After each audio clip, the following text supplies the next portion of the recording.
The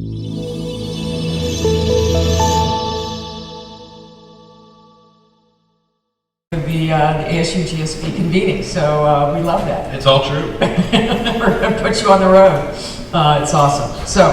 So roughly 6 weeks ago, as most of you know, 2U and edX announced their plans to join together, with 2U acquiring edX's assets and leaving a not-for-profit that will continue under the leadership of founders MIT and Harvard. You two have called this an industry-defining combination that will usher in a new era of online learning. I'll confess, I immediately bought stock in 2U as soon as you guys announced it. Thank you, Deborah. And there are lots of opinions out there about the announcement. So we can just start with each of you. Why is this potential combination a game changer, and why now? You want to go first? You go. Sure. So, I'll start with why this is a game changer. If you look at, as we partner with universities and all over the world, we have 170 spectacular partners, universities and companies. They are looking for partners that can give them the entire suite of services, all the way from, and products, all the way from MOOCs to exec ed and boot camps to degrees, the scalable, low-cost degrees like edX. And I think what the partnership gives you is this incredible strategic fit, where edX had the MOOCs all the way to stackable credentials and the low-cost scalable degrees. And then 2U brings in exec ed, boot camps. And so the fit is just incredible. And in terms of why now, I think if you look at what COVID did, COVID just was such a boon to our industry in the sense of, bringing in this large number of learners. It's terrible for the world, of course, but everybody went online and we were able to, bring in 10, 15 million new learners last year. They're all looking for new services and university looking for even more services. So we felt that this was a good time to really take our mission to the next level and really have a quantum impact on being able to reach our mission. And the mission alignment with 2U was so incredible that we said this is the time to try to achieve that. And what I would add to that is that this story really is about the mission alignment. That's how it happened, and I think we're going to talk about that. But from free to degree, if you look at the combination of the two companies, you've got 84 partners going to 226. You have over 500 different educational programs. You have the most comprehensive solution for a university that is digitally transforming itself. And with 2% of the world digitized right now in education, as you know, in this conference, it's a huge opportunity. So people are right now pretty captivated with what's going on with Branson and Bezos in terms of the space race. And we've said that we believe that right now the story here is what will become the most important learning platform in the world, and that that the race in this case changes this world. And we really believe that the combination of the two is just unbelievably powerful. So we joked that we were going to do a little karaoke with Sonny and Cher with "I Got You, Babe," because it's just uncanny how the fit works. Everything edX brought to the table, including what I would tell you is a true worldwide brand. And I think what people in the industry really haven't understood in this case is that, if anything, everything will become edX. Yeah, I was going to talk about the brand, right? So, 2U, I'm incredibly proud of what we built, and I'm proud of the name. I named it, and but I would tell you that it is not a consumer name. And edX, what Anant and his team built, you're talking about a top 1,000 website in the world. You're talking about a brand that really is affiliated with learning on a worldwide basis, to the point where, just one example, in India, almost the same amount of learners and traffic as the United States. And that is not something that 2U built. And so the combination of the two in that case, if you can basically think of 2U as Alphabet, and you can think of edX as Google in our case. And we believe that will be really compelling for the business opportunity, but most importantly for the learners. And our expectation is we will be able to radically scale the learner base. Our partner response has been pretty incredible on both sides. So the opportunity in front of the company now, as we come together, is profound. Yeah, it's fascinating, because the one thing you weren't, you were, is what Michael Moe coined the term weapons of mass destruction. And this, overnight, you became a weapon of mass destruction. It's It's fascinating. Talk a little, we were talking backstage about India and the global opportunity. How does that whole dynamic change? You know, we've got other players coming in from India. It's a fascinating and dynamic market today globally. So how does that change the whole go-to-market for your company? Well, the worldwide learner base of both edX and equally interestingly, open edX, Yep. which is definitely part of the story. How many users worldwide open edX? In fact, Open edX is the world's largest book platform. There are over 100 million learners learning on edX, so 40 million on edX, and another additional 60 million on Open edX platforms all over the world. So it's just absolutely, entire nations have adopted Open edX, like the nation of Israel, China, Hong Kong, Korea, Russia, and others. People have not understood Well, this and far talk out. about Nations of where, adopted. talk about where Open edX sits after all. Well, so we're obviously paying $800 million, as you saw, and so the nonprofit that remains will, over time, continue to contribute to the Open edX platform. We will be the largest producer of code as edX going forward, but we believe in the open source movement, and we do think that the platform itself will become a bigger part of our story over time. And then as we mentioned, the learner base is just it is truly a worldwide learner base, and we have a super comprehensive set of both products and solutions for the great university. I mean, one of the things that's pretty wild about the combination is we'll have 78% of the top 50 universities in the world. 78%. I mean, it's hard to get to 80% vaccination, right? Like 78% of anything. It's pretty impressive. And the nonprofit university has been at the center of what 2U has done for our entire history. And I do think that was hyper relevant in this case because, it's not obvious to me that there could be a better fit, primarily because of the mission. No, I think and to your point about international, about 21% of edX's learner base is US, and so nearly 80% is international. India is the second largest learner population, and why this is so exciting is that we have partners from all over the world. We have India's top 2 institutions. IIM Bangalore is India's top business school, and IIT Bombay is India's top university, both edX partners. And what we see is that when people create courses from any university, there's an international audience for it. edX offers everything from courses to scalable degrees, like our extraordinary partnership with UT Austin with the $10,000 data science degree. And enrollments, grow not in tens, but in hundreds and thousands, and very quickly. And a large fraction of learners coming from international audiences, and particularly during these incredible, crazy times where travel is hard, in person is hard. A lot of the online offerings and degrees have become very appealing to international audiences. And what's interesting, Deborah, is you've known the company since the beginning, and we've evolved substantially over the last half decade. From our original roots of master's degrees online, which at the time everybody thought the elite schools will never do this, and we've diversified the company substantially with a large short course business, a large technical boot camp business, and more recently, and this is relevant to what Anant just said, undergraduate programs. Oh, that was what I was going to ask. Talk about the future of undergraduate online. Within the next 6 months, our largest degree program at 2U will be our undergraduate program with the London School of Economics. It's all 9 bachelor's programs at LSE, incredible worldwide brand. For the entire 3-year degree is $26,000.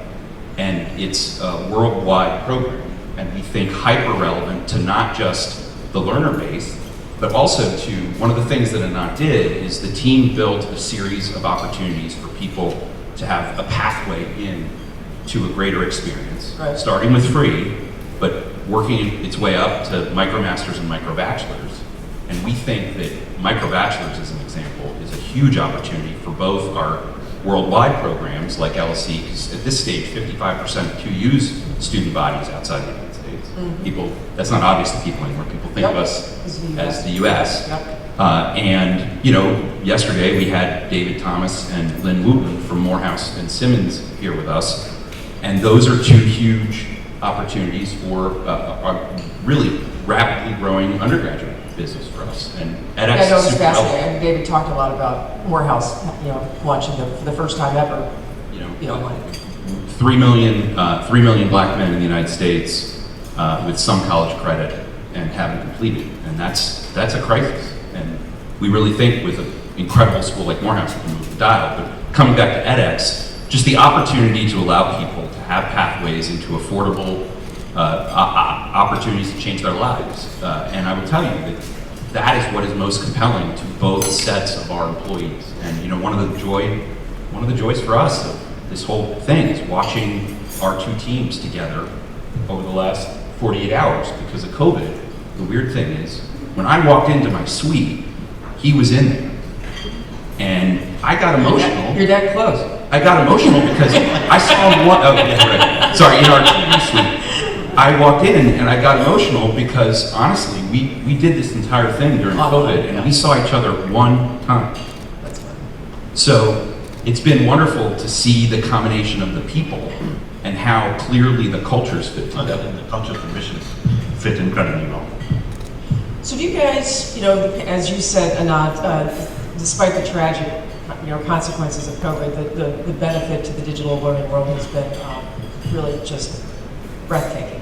I'm looking at it the other day, M&A activity is up 483% or something in the first half of the year, up to 15 billion in the education technology sector, which has been fantastic. Do you all have any angst that there is going to be a desire to go back to the way it was, or are you sanguine that we're just marching forward? Oh, I get asked this question a lot, which is,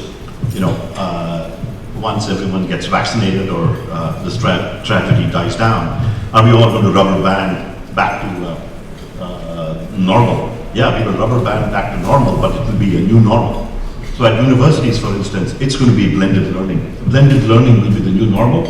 We're not rubber banding back to the good old days when there were very few online classes and so on, taught to matriculated state students in universities. I expect that over the next 2 or 3 years, we will see roughly 50% online and 50% blended on campuses. And in fact, we saw a huge demand last year for online learning to be brought to campuses. And so edX launched edX Online Campus about a year ago. And we have already 1,000 universities and colleges around the world that are using a free catalog of courses for the matriculated students.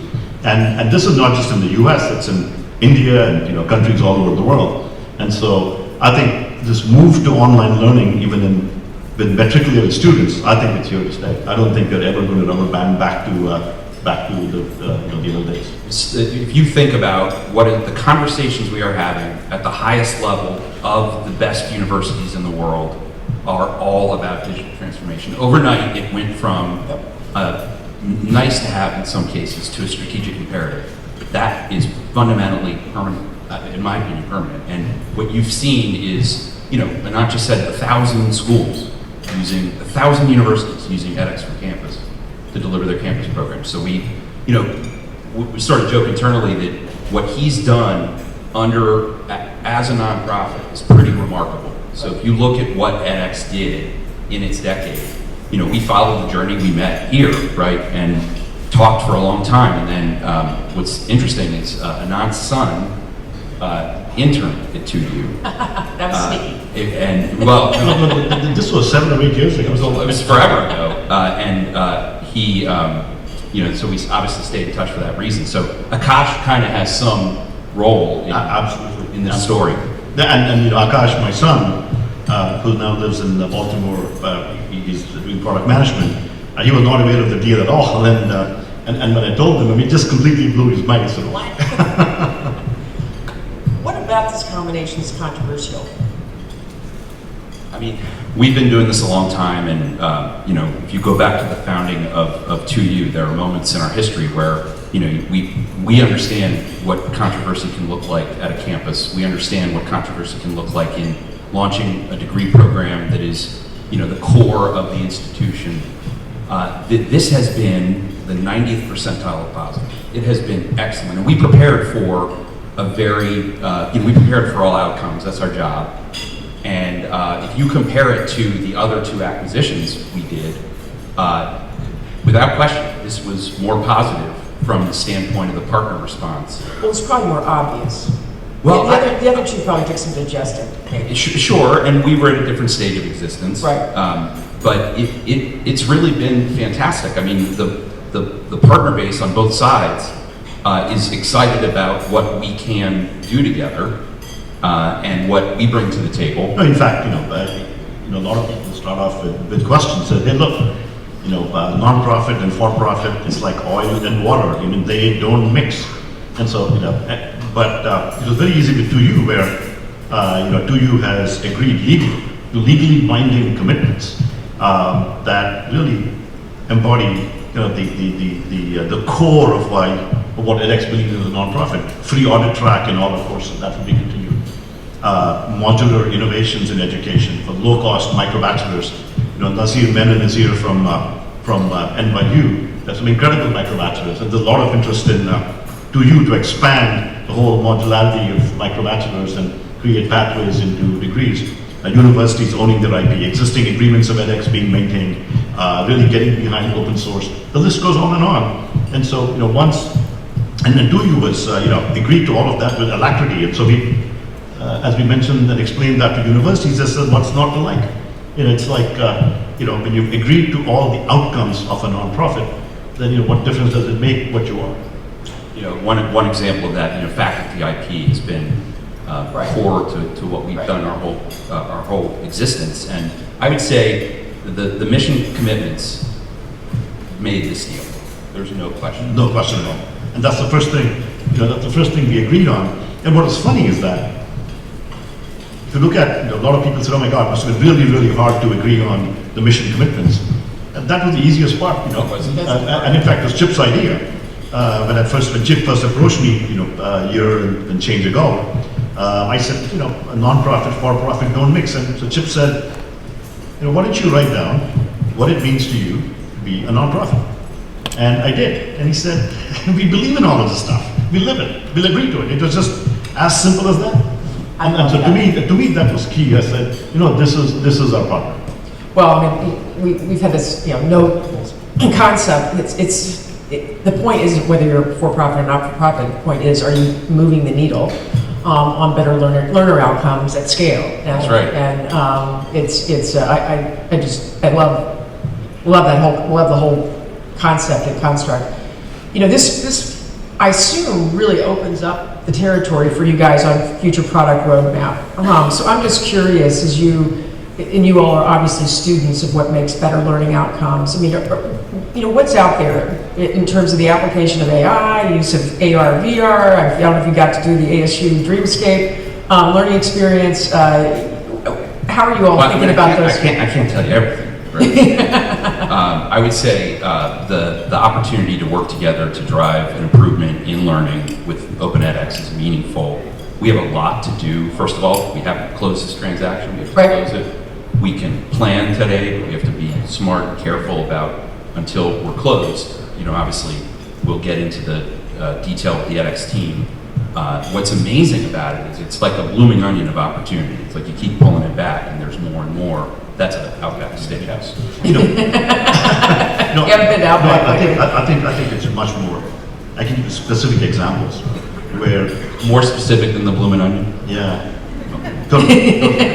Yeah. There you go. So I think the key is that for edX, of all of us, there's so much opportunity in tech, particularly in these times.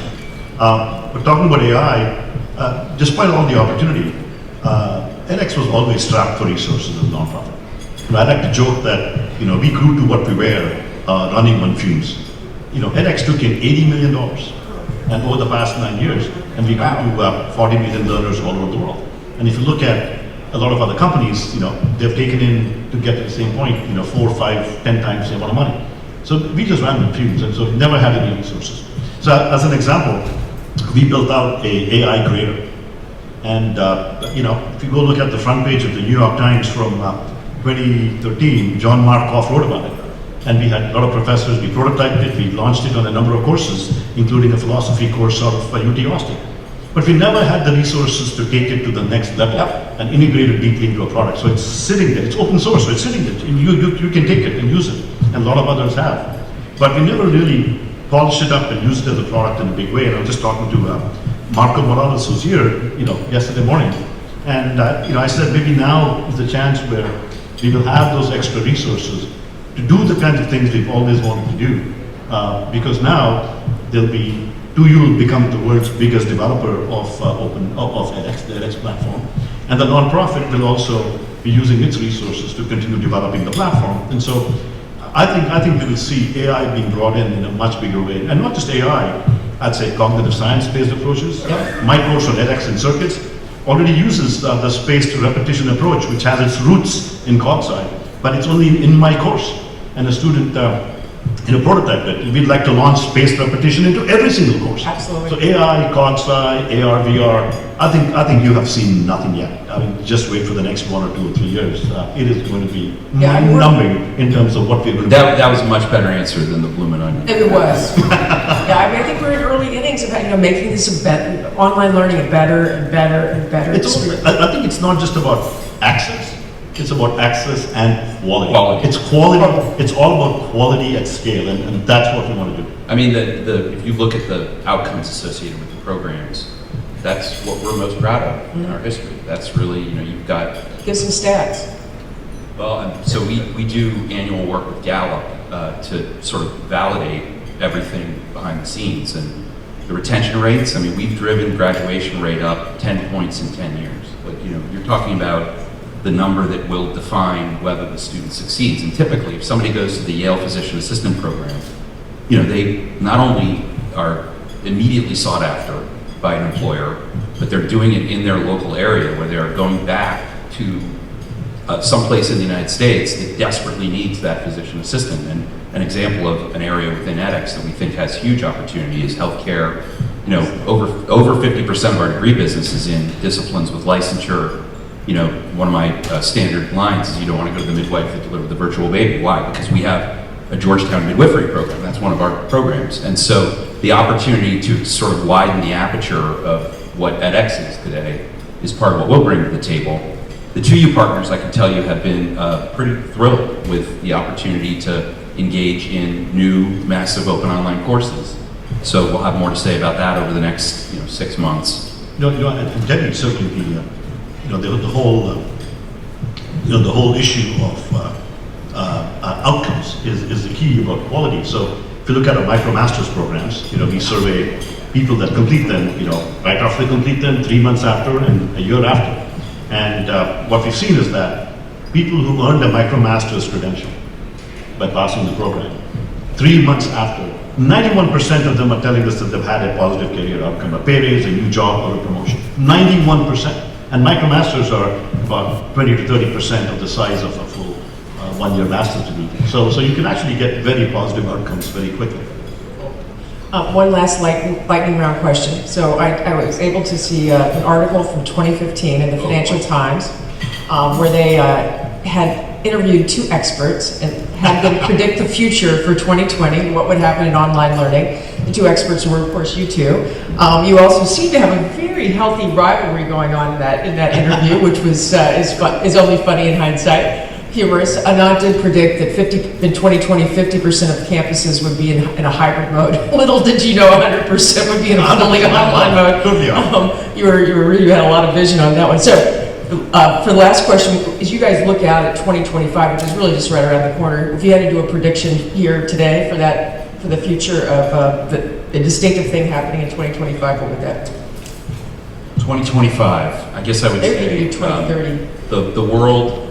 The notion of, today, we don't think about whether we're going online shopping or we're going shopping. We're just going shopping. And the reality is, education will be the same. I mean, the whole notion of blended and connected, we think of it as less about online and offline and more about blended and connected. It seems pretty obvious to us. So. Yeah, but for me, it's simple. I have a dream for 2025. Oh, I love it. I'm not going to predict whether it'll happen or not, but it's a dream. Which is that, today, university education is really stovepipe. Students come in at the bottom, and after 4 or 5 years, if you're lucky, you come off the top. If you fall off anyway in the middle, you're called a dropout. Even if you've learned for a year or 2 years, you're called a dropout. It's just an utterly, absolutely insane, broken system.